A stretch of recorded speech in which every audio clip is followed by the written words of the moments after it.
And for me, like, when, for example, the situation, the dogs died, I was in the gym the next following day, which, was people could question whether I should take entire time off and grieve a little bit more. But at the same time, like my gym was my grieving. And at the same time, like I run a business, like the reality of things is that, business, regardless of whatever happens in life, business doesn't stop, unfortunately, unless I die, of course, but I still have people to look after. I have people that are paying for a service, and that's my driving force, like Yeah. it's still to be the provide the best service I possibly can. Yeah, obviously shit circumstance in terms of what's going on, but the world doesn't stop, unfortunately, and it's a part of life, and it will be like even I don't like thinking about it, but there is going to be bad news further down in life with family or dogs, in fact, pass away.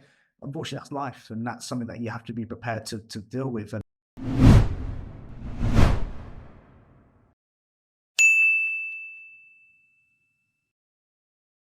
Good afternoon or good morning to anyone listening. This is the High Performance Management Podcast, episode 20. Today I've got our first international guest, someone I've been following since 2017, online content creator and fitness coach, George Osbourne. Thanks for coming on, mate. From across the world, was it 9 a.m. for you? yes, it's not a good 9 a.m. in the morning. Got my white monster here, ready to start the old day. It's crazy. I first of all just want to say I massively appreciate you inviting me on. I love a good old podcast because I allow to just like waffle and chat a load of. Can I swear on this podcast, by the way? Of course, mate. We're from Australia, so we're pretty Yeah, much I the know. same. Chat a load of shit, which I like doing, and at the same time, you're doing a good thing, mate. So if I can help you build your brand, your content, then that's brilliant. I'm all for good, all for good things, all for good things. Yeah, awesome. I think that there's a few things I want to talk about. Obviously, my background is I'm an NLP practitioner and mindset coach. I work with athletes, business owners to keep them in peak condition and mindset. And I come from bodybuilding myself, which is how I found you. So I want to talk about a lot of the overlays between, why people start training in the first place. I found a lot of people in bodybuilding, they had that stemming from kind of like an anxiety and depression background, and it kind of goes to other areas. But then also the transition from, fitness and the discipline you get into, entrepreneurial ventures and things like that. So I do think there's a really good crossover. And I know yourself, you've battled a lot with, bad habits in the past. You've beaten them, you smashed them, you've gone transformed yourself through multiple versions. So I guess we'll start there. Like wherever you are right now, it took many, many iterations, many failures. So let's go back to the start when you conceived the idea of, oh, maybe I should start making a video, put it on YouTube. Can you take us back to then and like how old were you and what year was that? What was that version of George So doing?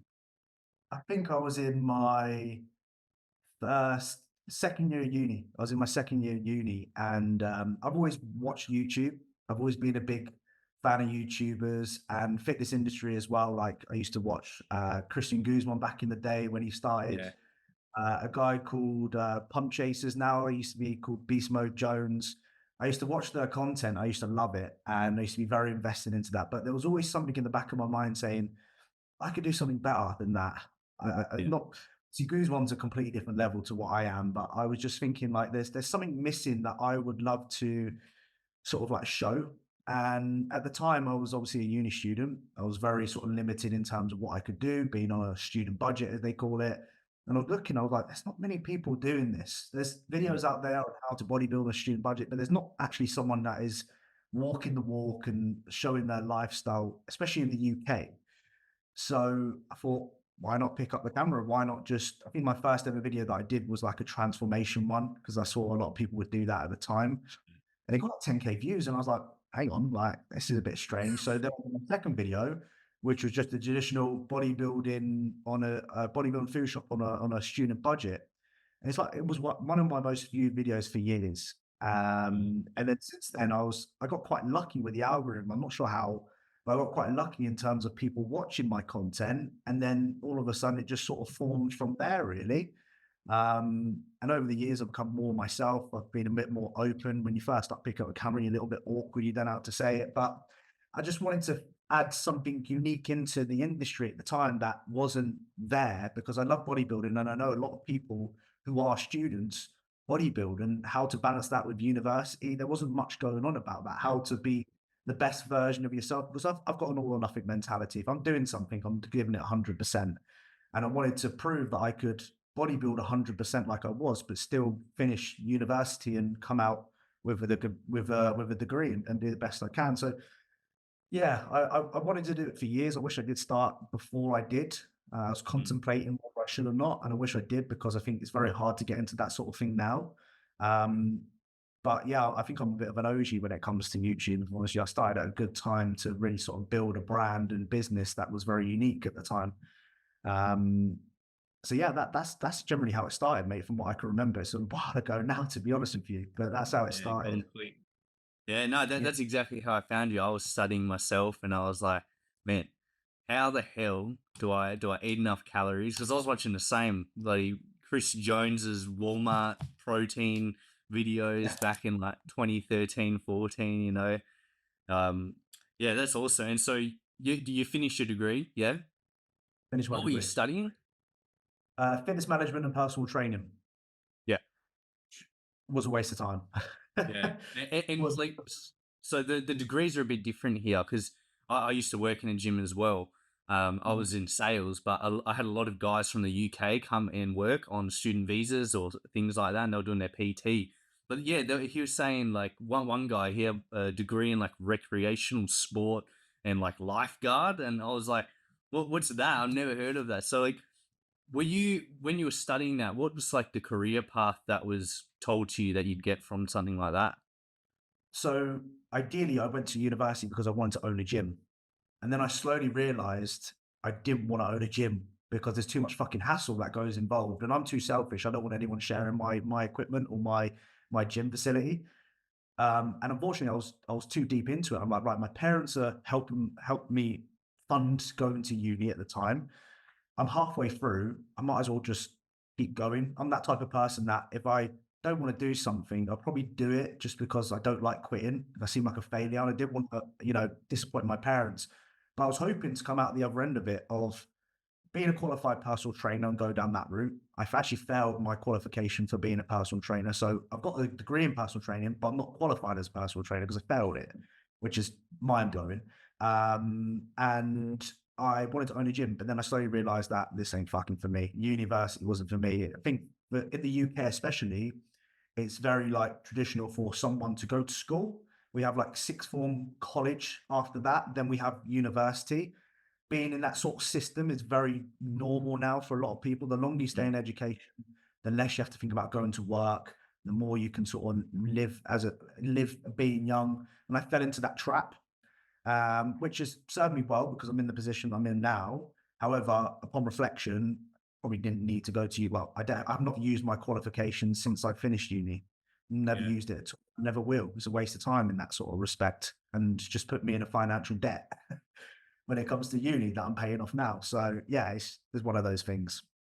Yeah, and so you realized by doing it that you definitely don't want that, and you're posting what you started. When did you start taking like online clients and things like that? Was that just you were already training and you was giving training programs to your mates and things like that, or So when I was in my third year at final year in university, I had about 3,000, 4,000 subscribers at the time. And I just put out there whilst I was doing it, I was just like, does anyone want free coaching? I think I took on 10 people at that time. And I yeah, wasn't getting paid for it, which was kind of annoying. Working for free, I was a bit pissed off, but it served me well in terms of setting myself up for actually saying to these clients, you know what, this is how much I'm charging now, or actually, this is the portfolio that I've created of just coaching people for free, and it allowed me to build that sort of platform from there, really. So I was quite yeah, lucky. I didn't have to, when I finished uni, I didn't have to go and find work because I already had work coming to me from what I was doing with the content and the coaching at the time. yeah, So I was in education, doing YouTube, and I was coaching. I did 3 jobs at once, really, pretty much. yeah. And so in those times when you're finishing up uni, what was that transition period where did you like sit down, you make a plan? Did you like, yeah, I think I want to do this? Were you modeling something? Did you have a mentor that you're looking up to you're like, this is what I want to do. And it kind of just, you liked doing the content, you liked training people, and it just kind of morphed into, a little bit of Yeah. what it is now. Exactly that, mate. Yeah. I've always had a plan. I don't like when people ask me, am I inspired by anyone? No. I don't have any inspirations really. I don't look up to anyone in life that I want to Yeah. pursue. I just do me. And I finished university and I just went, right, okay, well, this is something that I clearly enjoy doing. I'm quite good at it by the looks of it. Let's Yeah. put all my eggs in one basket now that I've got more free time and see if I can take it to that next level. I didn't look at someone and go, well, someone's doing that or someone's doing this. I just said, right, let's just be me and see where it takes me. I'm always a worker. So like, I work with my eyes closed, and that's something that has got me to where I am now. It was Yeah. hard because my parents, when I finished university, my parents were like, "Well, aren't you going to get a job then?" And I said, "No." And they're like, my parents are traditional 9 to 5, traditional finish school, go to work people. So when they saw me working from home, especially before COVID and lockdown, it wasn't as popular then. When my parents saw me do that, they're like, "This is not right. You should be going to work and coming back like we have been doing for the last 14 years." And I was like, "Fuck that." Like, I Yeah. couldn't think of anything worse. So I said, trust me with this. Give me 6 months. If it doesn't work out in 6 months, I'll go and find a job. And there were moments where I wanted to do that. There were moments where I sort of like, this is going to be fucking tough. And I was living off myself because my parents weren't supporting me anymore. I just made it work. I said to Yeah. myself, the more I put in, the more I get out. And that put me in a good position. Since I graduated, I went full time really. I've never looked back. I've never had to debate my life or anything like that, which is good. Yeah. That's a real interesting one because a lot of the people I've worked with, they are in that transition period, or they might feel that, like, I don't know, lack of a better word, resistance when they're going and pursuing something. I know I felt it, and I'm kind of in a phase of that at the moment as well, where you're not, making it, but it's like slow momentum, and you've got that. Oh, I could probably get a job and earn more than what this is right now. Like, what was the process that you did to move through that? Did you have kind of a mantra you were saying, something you'd go back on? Like, did you remind yourself, no, I can make this? Like, because that's not maybe you're not aware of it either, but that's actually like a really strong mindset to have when you Mm. feel that times are tough, to access like the state and the resources within yourself to then push through, even though, and or even reframe it like, oh, this is hard, but I know I can make it. Where do you think that came from? I'm not really sure. I've always been a very disciplined person, like ever growing up. Like my parents kept me very disciplined with what I was doing. I had what we call over here like an everyday paper round since I was 12 Yeah. years old. Every morning I'd be up at 5:30. I'd go down to the local shop, collect the newspapers that people purchased, and I would go on my bike and I would deliver to those individual houses. I do that every single day. And when I was 12 years old, I was earning they got £20, which I'm not sure what that is in Australian dollars, but I was earning a decent I was earning a wage at the age of 12, Yeah. so I've always had that set discipline and routine in me. And I think the one thing that I learned from very early is, when you are in situations like you said about how, your head's a little bit like, well, what am I doing here? This is a shit situation. Am I debating myself? It's like, this is a situation that I'm in. What am I going to do about it? Mm. There's plenty of time, plenty of reason people feel sit there and feel sorry for themselves, but that's not going to get you anywhere. You're in the shit. How are you going to get yourself out of it? That's what I just tell myself. I don't even fucking bat an eyelid now when it comes to the, like I've lost X, Y, and Z client each month, or, my finances are lower this month compared to last month, because that's self employment in itself. You can have good months, you can have slow months. What are you going to do about it? Okay, cool. I've had a few drops off this month. Cool. What am I going to do? Well, that time that I would invest each week into those clients, that's free time to invest in something else, which is going to earn me more money or bring me back more comments. That's how I view absolutely everything in my life. And since I've adopted that from a very young age, to be honest with you, it's allowed me to just keep building, and not dwell on shit situations, because those only last for a certain period of time. It's down to you to change that, not anyone else. Yeah.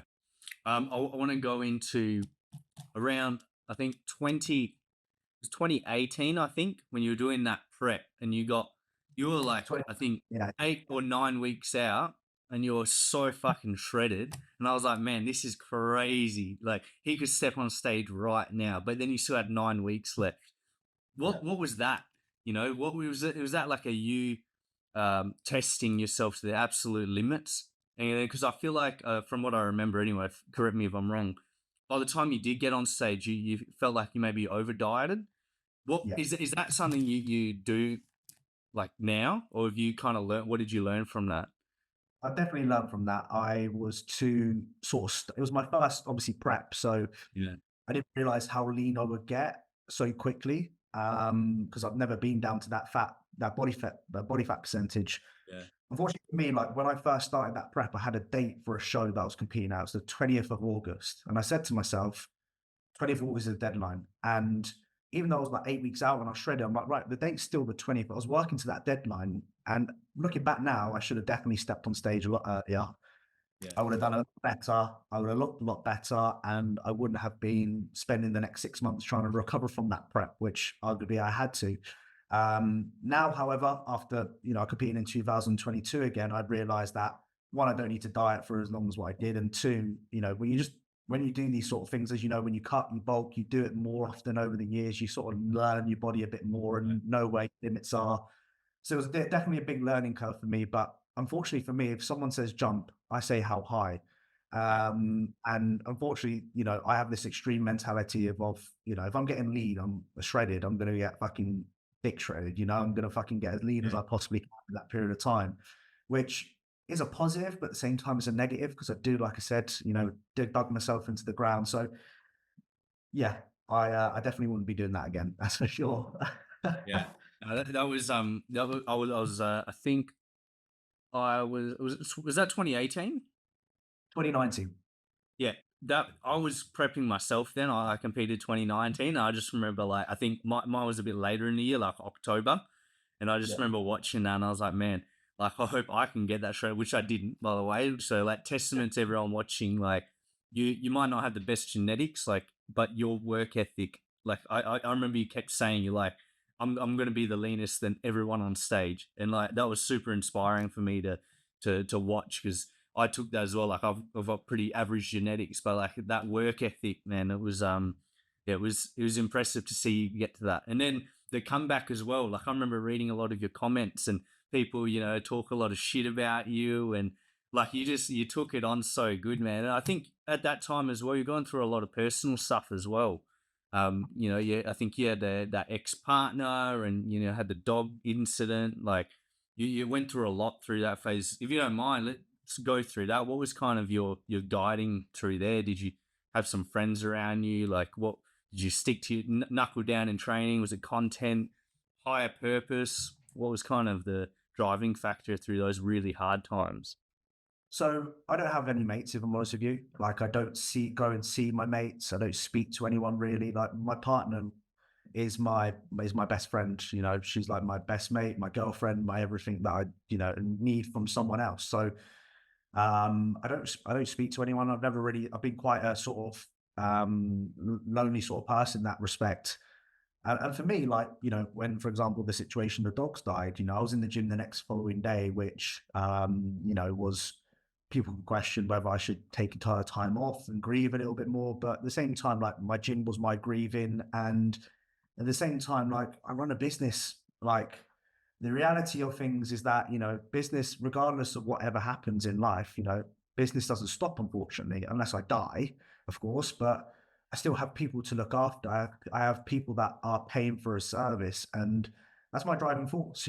Like Yeah, it's still to be the provide the best service I possibly can. Yeah, obviously shit circumstance in terms of what's going on, but the world doesn't stop, unfortunately, and it's a part of life, and it will be like even I don't like thinking about it, but there is going to be bad news further down in life with family or dogs, in fact, pass away. Unfortunately, that's life, and that's something that you have to be prepared to deal with. And for me, like I'm not as an emotional sort of person when it comes to that. I'll kind of switch off quite quickly, which is something I'm really trying to work upon.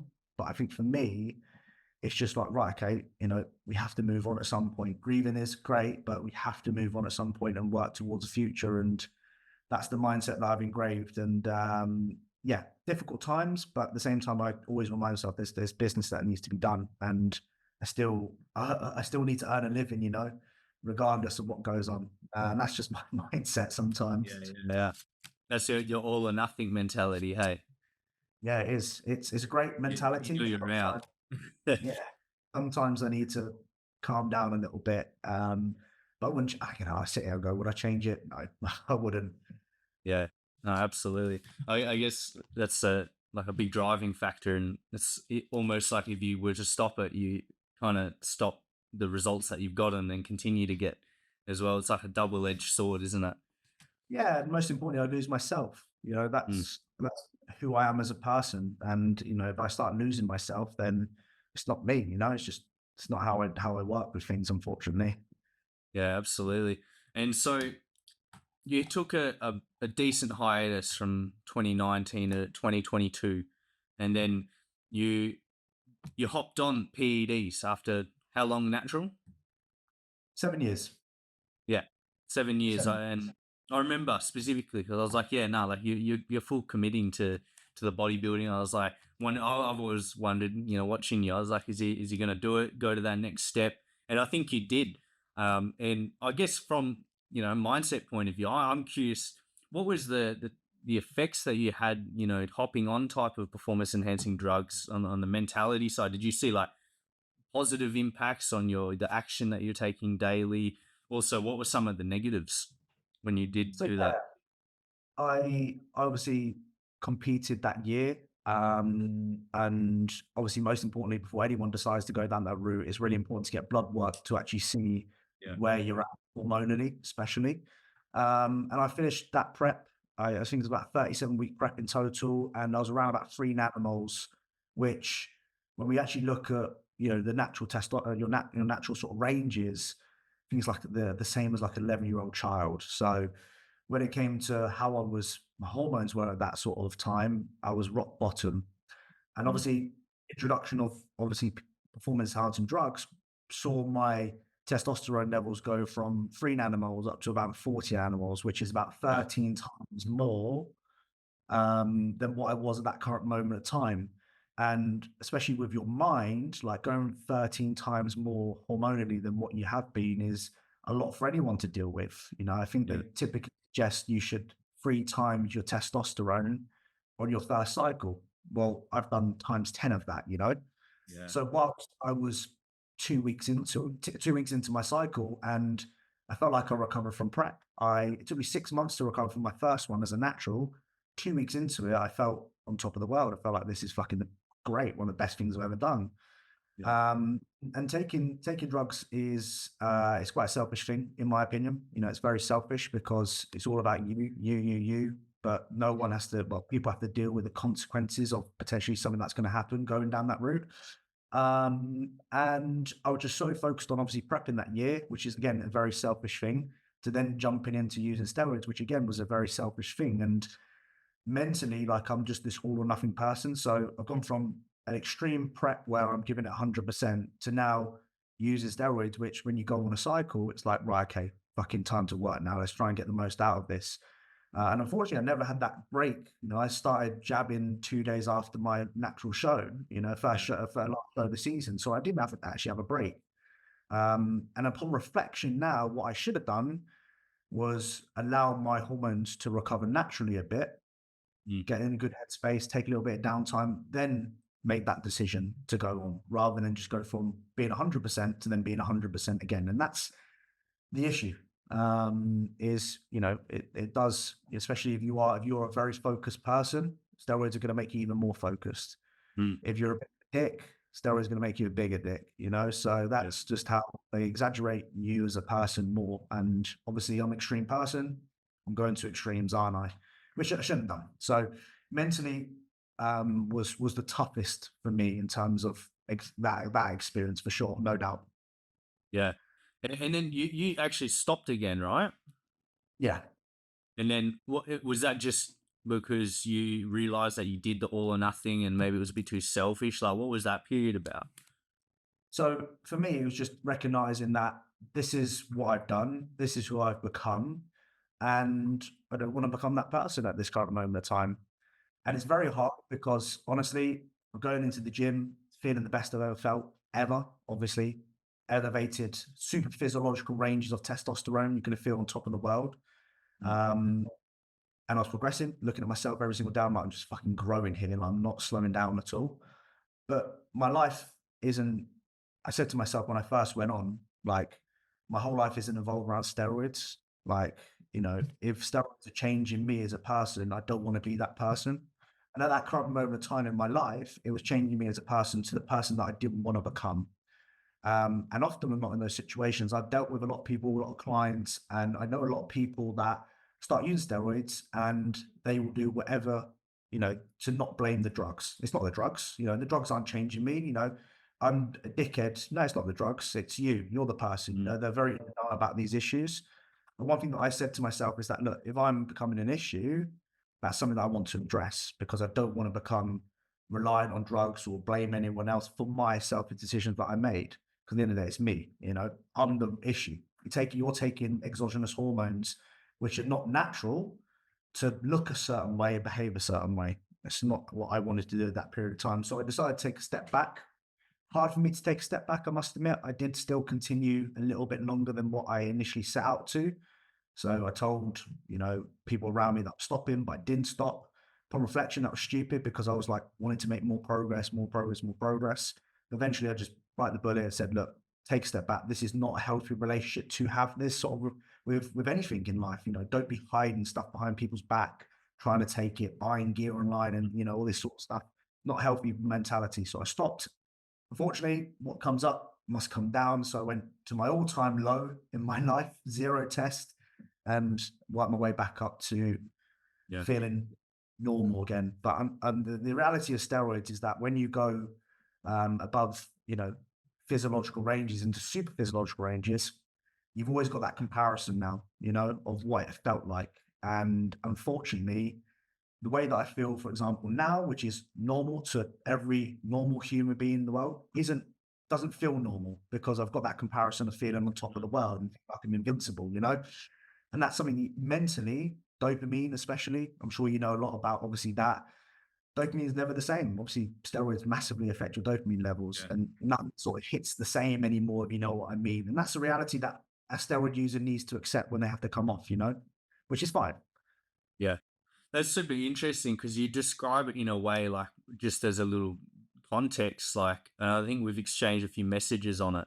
I came from being super depressed, suicide thoughts and tendencies, and I was a big drug user back in the day, specifically weed, and I know for sure that's exactly how I think about my use with weed. I would be hiding it from people. I was, becoming this person doing behaviors that were a bit, not out of character. Like you talk about dopamine, it also has transformed my mind. It's I don't know if you know Grant Cardone. He says in his book 10x Rule that obsessive nature, it kind of is just with you. And like maybe if you look back when you were younger, you probably kind of had that same tendency as well with like other things, whether it's video games, the gym, trying to be the best at sport and class, or and the way you've described it, then it sounds a little bit like that. And I know you had your little brush with with the wacky tobacco, the devil's lettuce as well. Do you think there's some type of crossover there with that obsessive nature, the all or nothing, that type of almost? I know it's fucking thrown around everywhere nowadays. Your ADHD, right? Everyone's ADHD and autistic on TikTok. So, like, do you think that's a bit of a crossover there? Like, if you were to analyze yourself? Yeah, 100%, 100%. It's kind of like, for me, it's just like, what is the next addiction? Like right now, it seems to be having one of these every single day, Yeah, Before that, it was, I vaped every day for the last year, yeah, year and a bit. That was my one before. Before that was using steroids.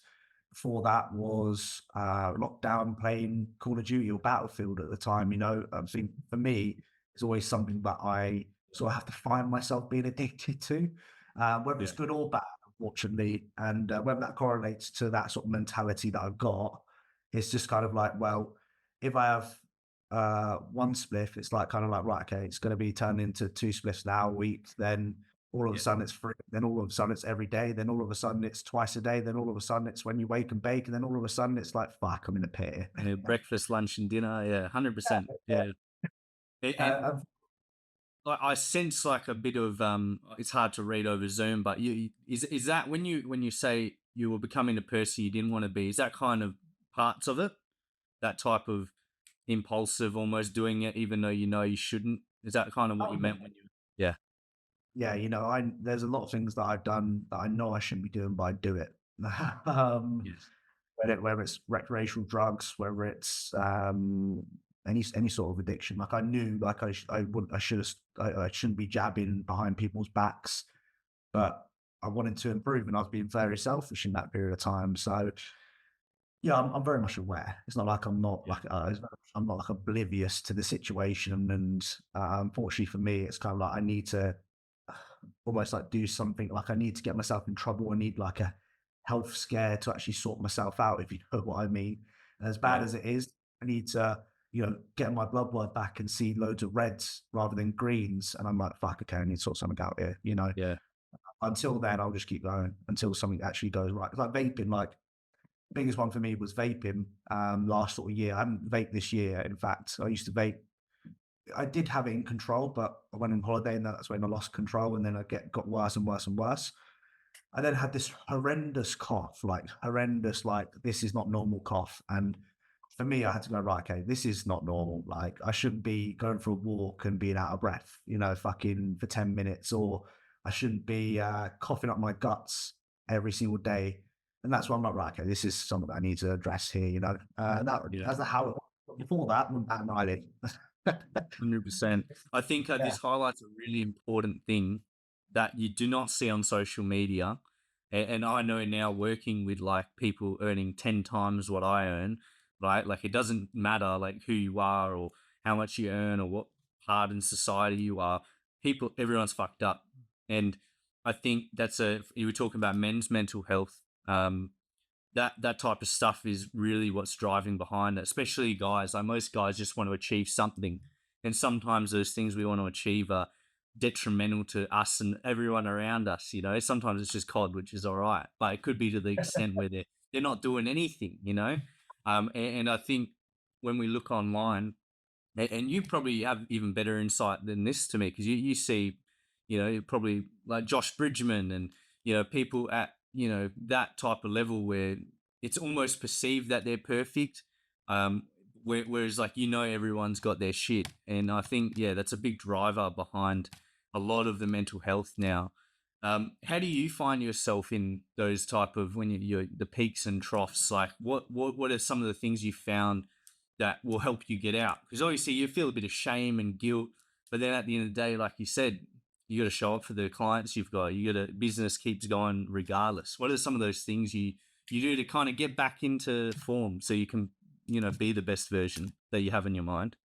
It's kind of like what I said to you earlier. It's like this is the situation I'm in. What I'm going to do about it. Yeah, And just brave that sort of mentality. I must say, like, shout out my partner. She really screwed on that mentality for me.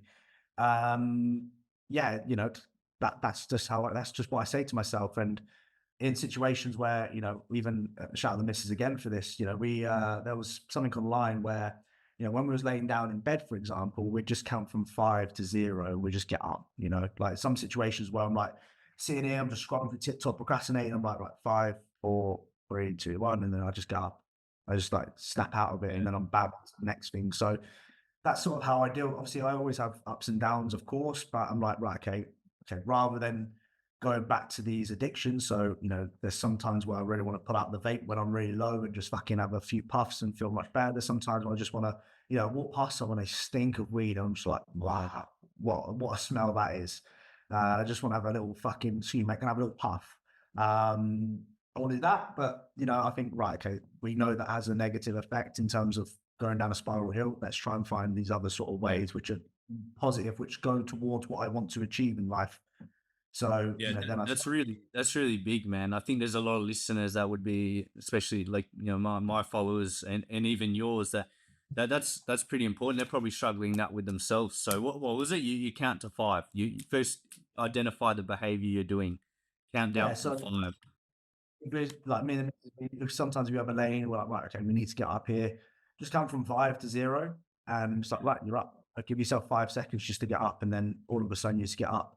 It's Yeah, just very simple, easy thing. I got it, I saw it on YouTube. My missus showed me it, and it was, I think it was on do you know Stephen Butley does the Diary of the CEO? yeah, yeah, yeah, One of the podcasts on there. So he had a guest, female guest that said that, and ever since we've engraved that into what we do, then I just do that, and then all of a sudden I'm out of it, and I just yeah, get on to the next tasks that I need to be doing. Seems just yeah. something like that.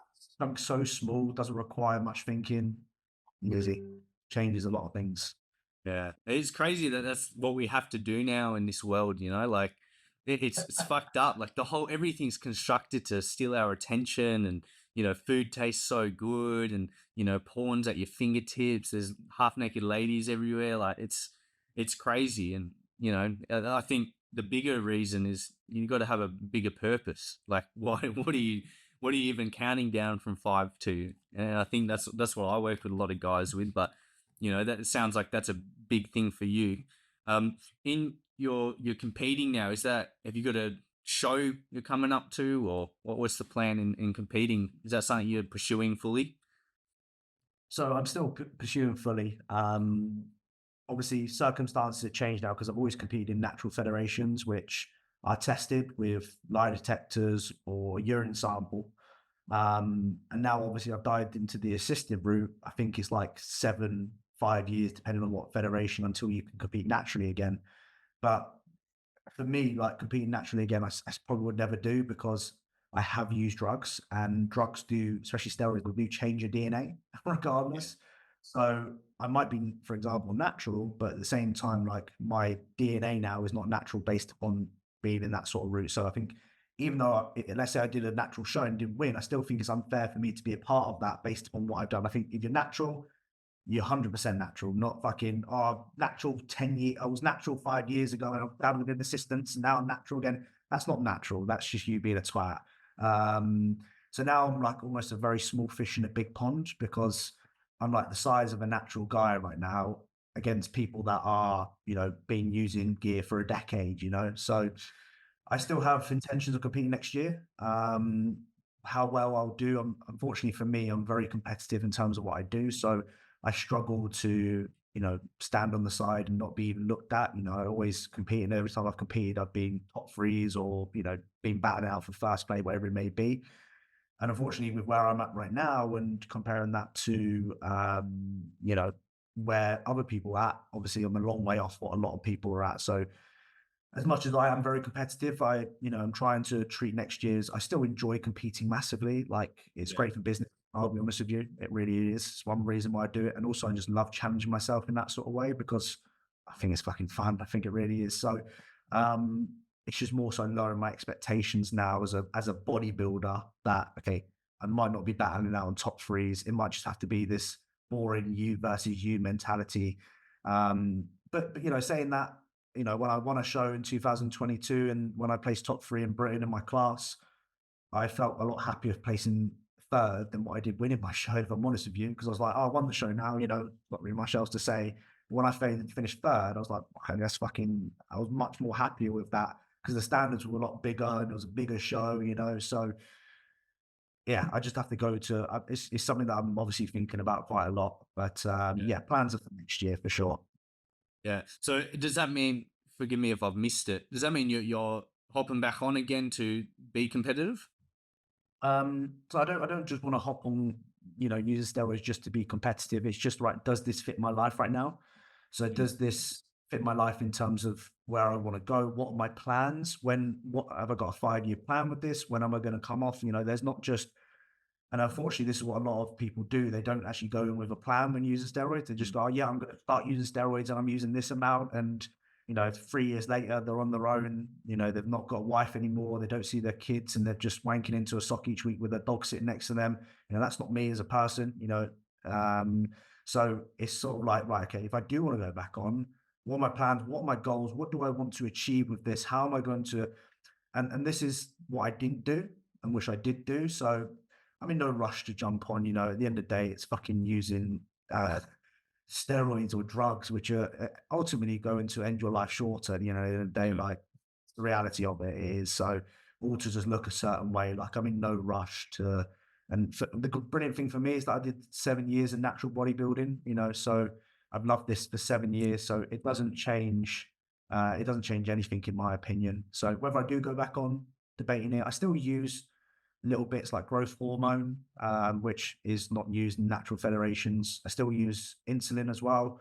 Yeah. Still using bits here and there to give me that sort of cutting edge, if you want to call it that, Yeah. which don't affect your hormones. So beauty of taking growth hormone is that it won't affect how your brain functions compared to testosterone, for example. So I still can get some additional benefits out of that, which I don't mind doing. If I'm honest with you, it's not too bad. Yeah. Um, yeah, not sure yet. Not sure. But I always will disclose if I do decide to go back on and Yeah. Yeah, absolutely.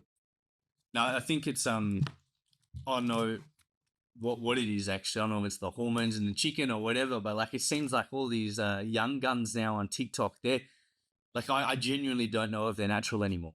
Like, or I was just doing something wrong. Like I'm 26, but like I was pretty fit at 18, 19 as well. Like because I started quite young, but then comparing my 18, 19 to some of the 18, 19-year-olds now, I'm just like, what the fuck's happening? Like, what do you think about all of that? Are these kids like pumping psalms and like are they just getting influenced? Is that what's happening? Like you got Sam Sulak, like he's what 21, 22, and he's like the poster child right now. yeah. Obviously, there's a lot more out there now. A lot more people are open about steroid use. You know, when I first started in the fitness industry, not many people spoke about steroids and, open about what they use, how they do it. But it's a lot more acceptable nowadays, especially in the UK. Like, Australia's a little bit different. Obviously, steroids are illegal over there, aren't they? Whereas in the Yeah, UK, it's not. It's illegal to sell steroids, but it's not legal to consume, like have steroids. So if I walked out in the street right now and said, "Oh look, police, this is my steroids," they're not going to do anything about it, whereas true. probably a little bit different in Australia. You can't openly sit there online talking about steroids because the police are going to come knocking on your door saying what you got in here. I know the laws out there are quite harsh for that sort of thing anyway. So I think it's very different over here. I think also it's just like a generation sort of thing because when I was at university, I did work experience and went to a school, sorry, and did like PE there.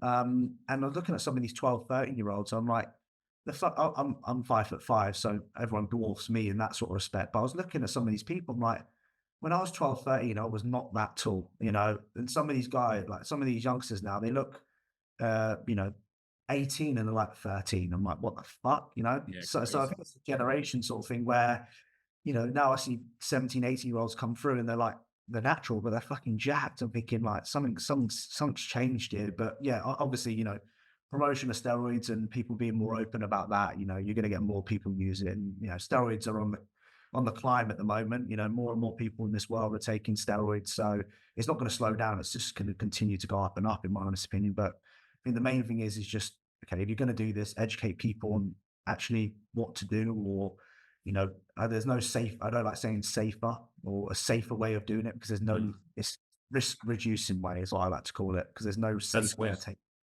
Yeah. I like that. So, Is it? Yeah, because a lot of people, especially with more plates, more dates, they it's almost like glazed over that, oh yeah, just testosterone, the replacement therapy, that's fine. TRT is all good, like, but you're right, it's just reducing risk factors. It's not safe. It's just like less dangerous than doing the actual stuff. there's nothing safe about steroid use. There isn't, regardless of how much you use. There's nothing safe about it, and that's that, So I think for a lot of people, it's just okay. How can we do this in the most risk reducing way to mitigate any problems that you do potentially get short term, long term with the exposure to steroid use? Simple as that. Yeah. Um, you mentioned earlier about having goals and getting more focused on the next 5 years. Is that something you're now applying further into your coaching? Because I've seen you change now from just yourself coaching to you and Wix together. So What's tell us a little bit about that now. What are you guys offering that's a little bit different than when it was just yourself? I get the sense you're probably now trying to scale, right? Grow it larger, make that into a more successful business. Yeah. So again, we looked at the market and we noticed that everyone's doing the same shit. At the end of the day, coaching is the same shit. Everyone does the same shit. Everyone posts the same shit.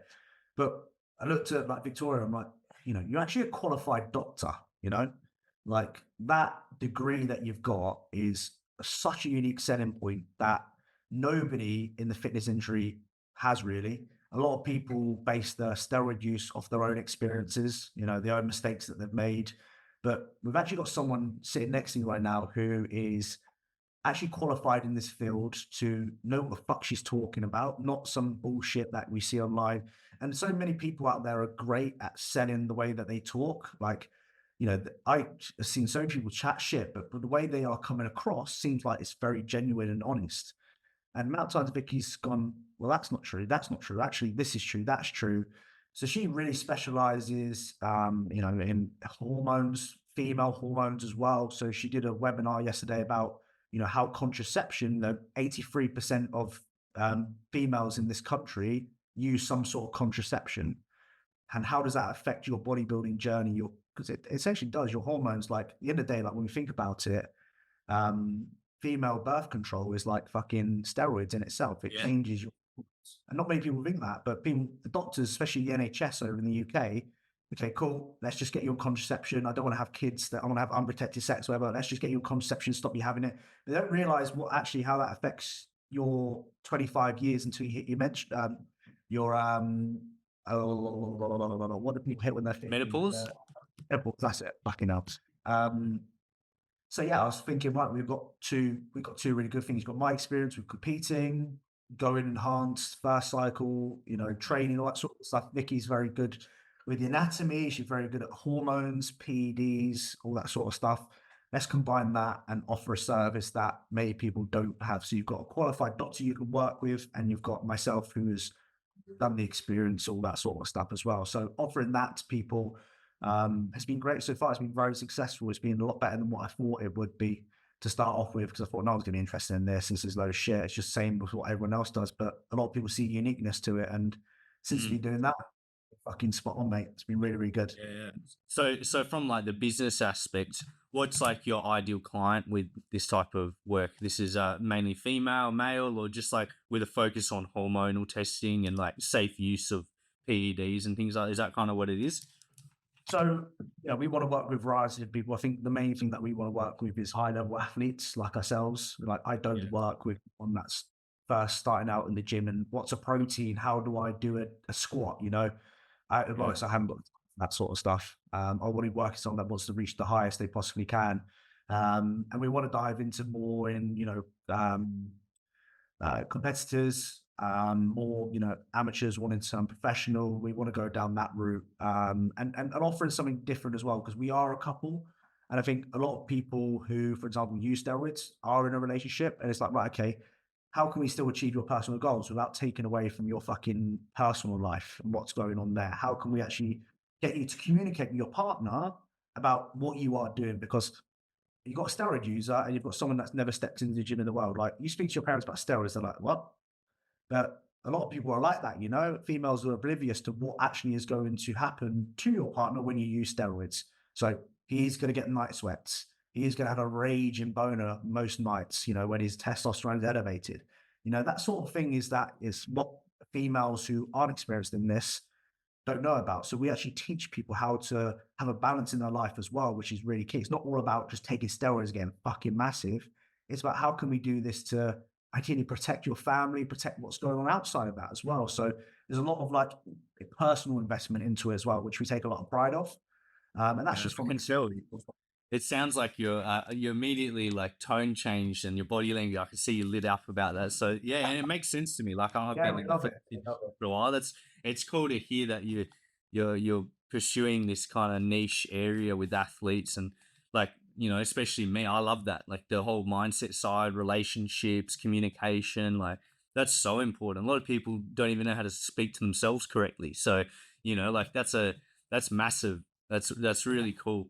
And so that's you just plan build that up a little bit more, and what do you have a like a grand vision? Maybe get someone on the Olympia stage one day. Like what's how far are we Oh, going? yeah. Well, you know me, mate, already. I want to be Yeah, getting people to the highest level they possibly can. You know, that's how we do things around here. And Vicky's the exact same. She will do the exact same when it comes to if you asked her that question as well, she'd want to be the highest of the heights when it comes to that.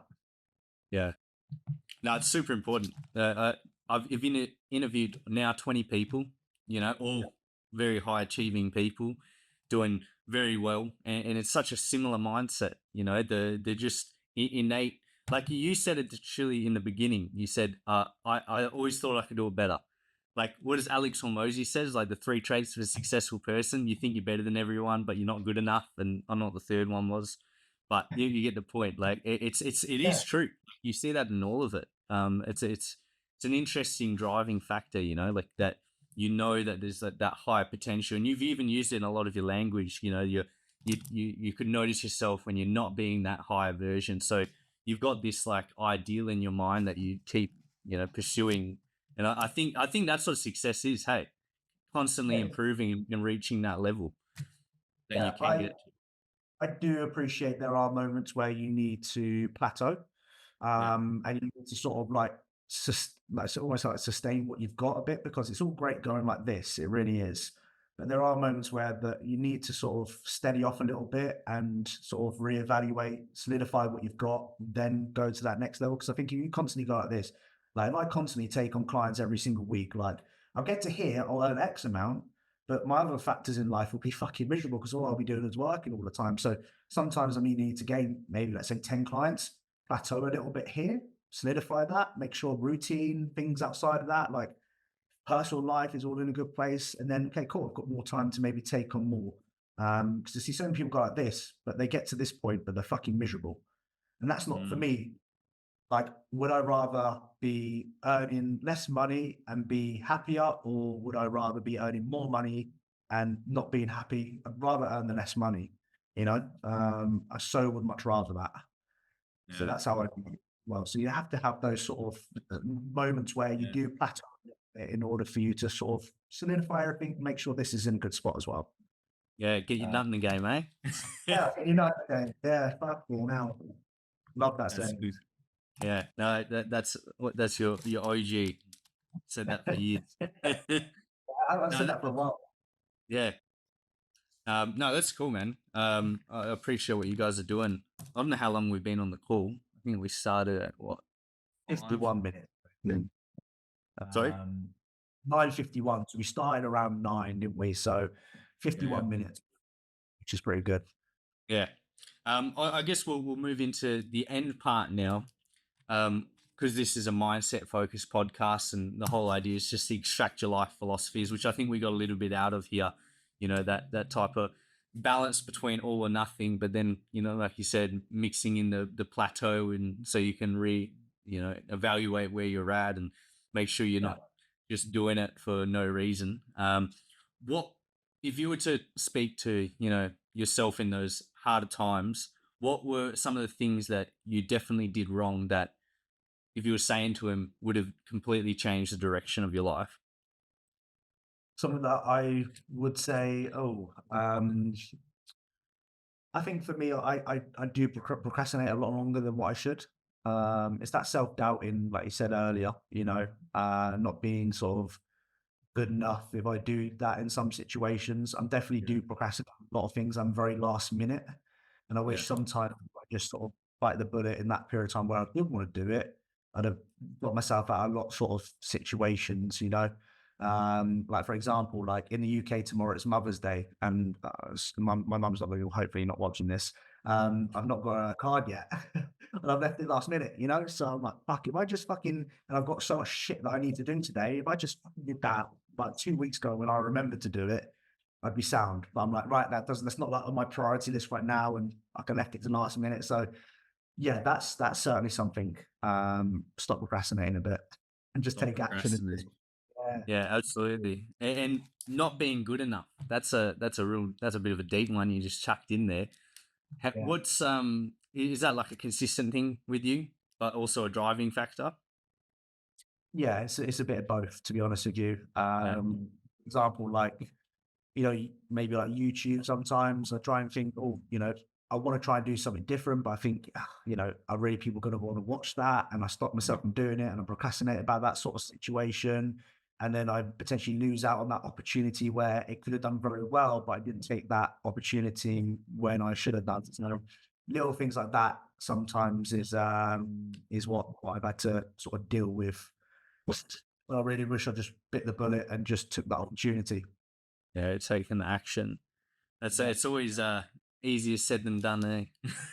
So much easier said than done. So much easier said than done. Still, Yeah, still have problems on a daily basis now, to be honest with you. yeah. And yeah, that's pretty much it. Did you have any final words that you'd like to say to anyone listening? I know there's probably from my audience a lot of people trying to do businesses, online coaching, maybe guys who are trying to figure out what they're trying to do. Got any messages for them listening? I think the two things that I would say here that spring to mind is that if there's a will, there's a way. Too many people in these sort of situations, like I want to do this, but yeah, what are you actually doing to contribute towards that? Yeah. See people want to do these things like, I have people go, George, I want to be an online coach. I want to, get to where what you've done so far, but they don't see what's gone into that. They don't see the long days, the long nights. They don't see, okay, I've been self-employed for 6 years now.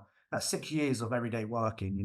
Like self-employment is every day. It isn't just a 9 to 5. And when I come home from work, I don't need to think about what I do till tomorrow morning. It's when I wake up to when I go to bed, and that's self-employment. Like people want to reach these heights, but are you really willing to do what's needed to get to these sort of points?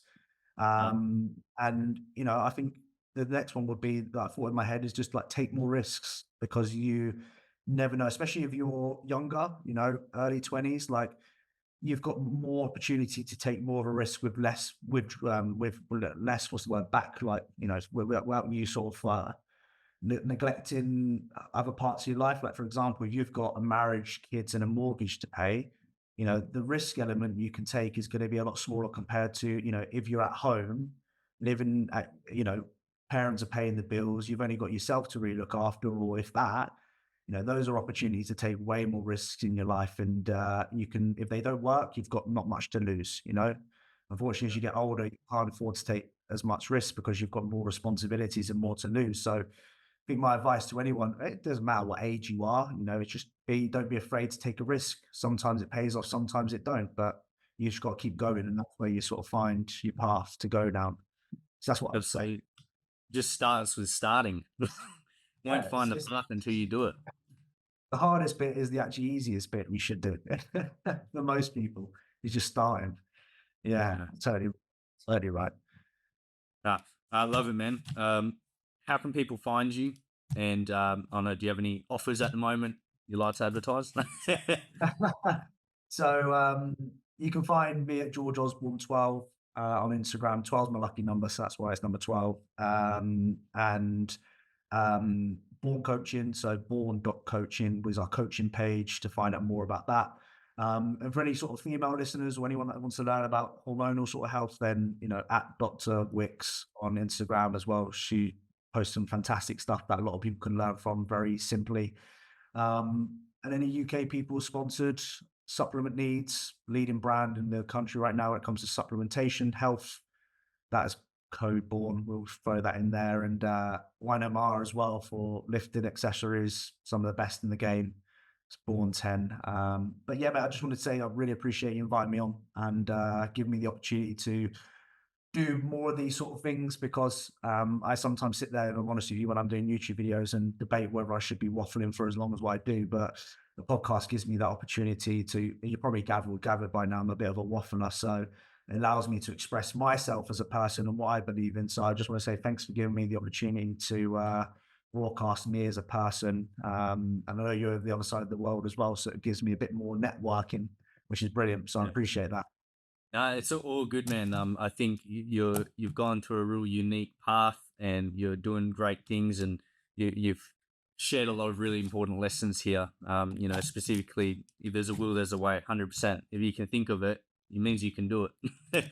So yeah, that's super powerful. And I appreciate what you're doing as well. So keep doing it.